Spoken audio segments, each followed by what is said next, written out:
A little one that is getting ready to take the classroom for the very first time. We've got some great tips for you and your child to start adding into your daily routine. Kindergarten teacher and my sister-in-law, Allison Kachaturian, is joining me. Allison, how are you?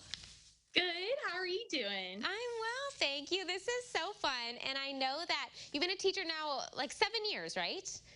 Yeah, this will be year 7.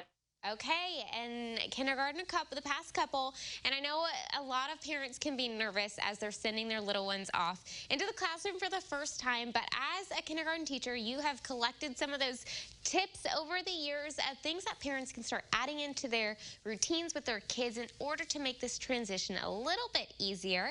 I see that first on your list, you mentioned kind of starting to go to bed a little bit earlier. Talk to us about that.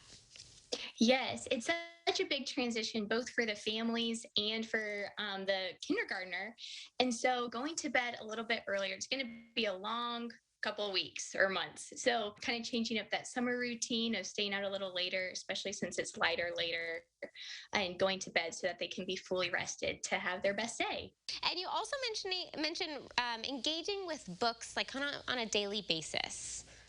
Yes, we really encourage kids to get to interact with the book every single day, reading with someone. And it doesn't have to look necessarily like reading stories. We know they're also building their stamina. So it can be just looking at the pictures of books, or it can be pointing out a few words and reading a story, or just reading, and even the student can, or the child can retell that story because it's a favorite and they've read it over and over, and so they can just talk about the book, and just pointing out certain patterns or any silly words or the characters, and even what the characters might be feeling, and how the kid can make connections with it.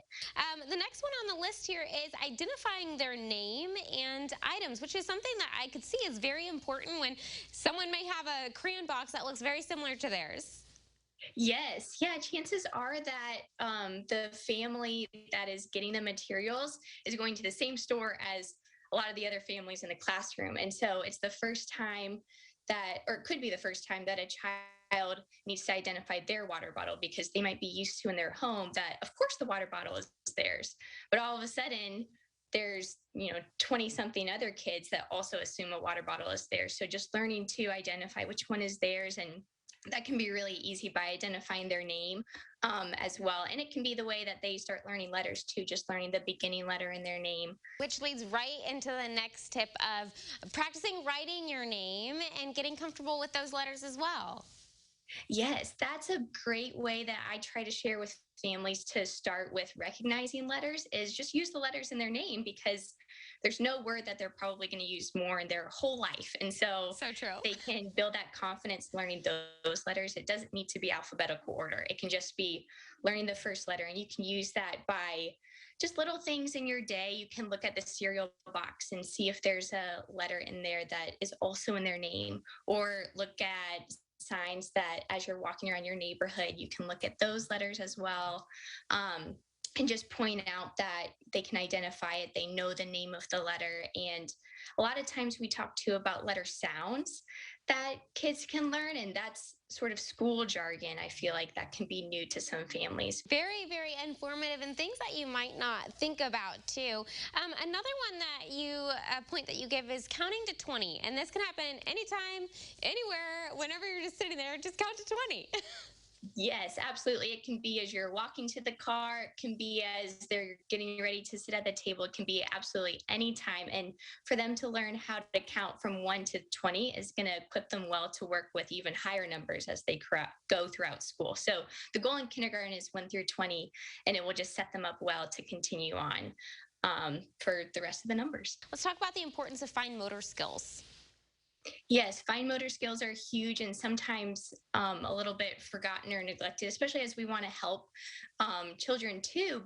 But it's really important that they learn that independence, just because they'll be surrounded by, it's not just one child that needs help with a zipper, it can be 20. And so the arrival and dismissal can take a little bit longer when students aren't able to do that well. And a huge goal of kindergarten is just independence in general, and fostering that and showing them that they can do things. So they can do that too with Play-Doh, with any materials, working with things where they really need to work on a close grip. Scissors is another huge one, making sure they know which fingers to put in the scissors to safely use them.